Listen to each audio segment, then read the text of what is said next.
Learning about investing is a lot like learning to ride a bike. At first, it may look intimidating or complicated. Dangers seem to be everywhere. That's why it's important to learn the basics and ways you can help minimize risk and protect yourself. After a good amount of practice and learning, you can take the training wheels off and really start riding. Along the way, the roads will change. There'll be good days and bad days. And while learning to ride doesn't guarantee you a spot in the Tour de France, riding a bike could get you where you want to go a little faster.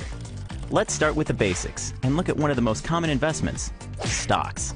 A stock represents partial ownership of a company. When you purchase a stock, you're buying a piece or a share of a company. By owning a share, you own a small fraction of the company's assets and have a claim on its future earnings. There are two ways you can make money by investing in stock. The first is through stock appreciation, when a stock you own goes up in value. If an investor bought the stock at one price and the price went up, the investor could then make money by selling the stock to another investor at the higher price. The second way is through a dividend. This is a periodic payment issued by some stocks. A dividend is a way for a company to give a portion of its earnings to shareholders. Here's an example of how stocks work. Suppose there's a company called Bull Flag Cycling. This company makes bikes. Really good bikes. The bikes are so good, in fact, the company wants to expand so it can sell more bikes to people all around the world. To do this, the company needs to raise money, also known as capital. There are a few ways this company could do this. It could take out a loan, but that would mean taking on a significant amount of debt. Or it could issue shares of stock. By issuing stock, which is called going public, the company can raise money without going into debt. Instead, it sells shares of ownership and a claim on future earnings to investors. So let's meet a typical investor. Our investor is someone who has a little extra cash. He's looking for an investment that offers better returns than a savings account, and he is willing to accept the higher risks of investing in a stock. He thinks Bull Flag Cycling is a promising company that's likely to grow. Because of this, he thinks buying a share would be a good investment. So, how much does a share cost? Suppose the company is valued at $1 million, and it decides to issue 1,000 shares of stock. Because each share represents a fraction of the company's worth, and there are 1,000 shares, each share represents 1/1000th of Bull Flag Cycling.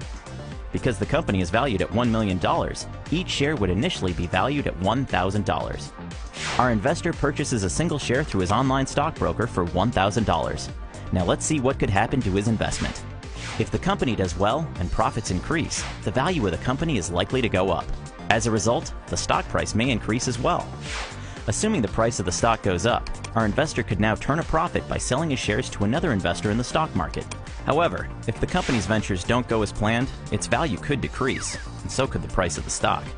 If this happens, our investor could lose money if he decides to sell at the current price. When it comes to making money in the stock market, the basic goal is to buy when prices are low and sell when prices are high. But stocks in the stock market don't always go up. Sometimes they stay the same, and sometimes they go down. And sometimes, prices change quickly. Because of this, stocks are considered riskier than other historically safer investments such as bonds or CDs. However, investors keep coming back to the stock market. Why?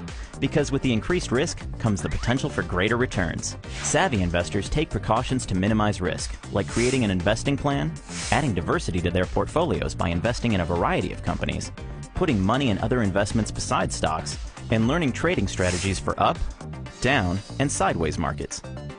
Now you know some of the basics about investing in stocks.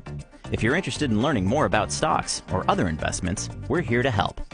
Take control of your financial future today with premier education brought to you by Invest Tools from TD Ameritrade Holding Corp.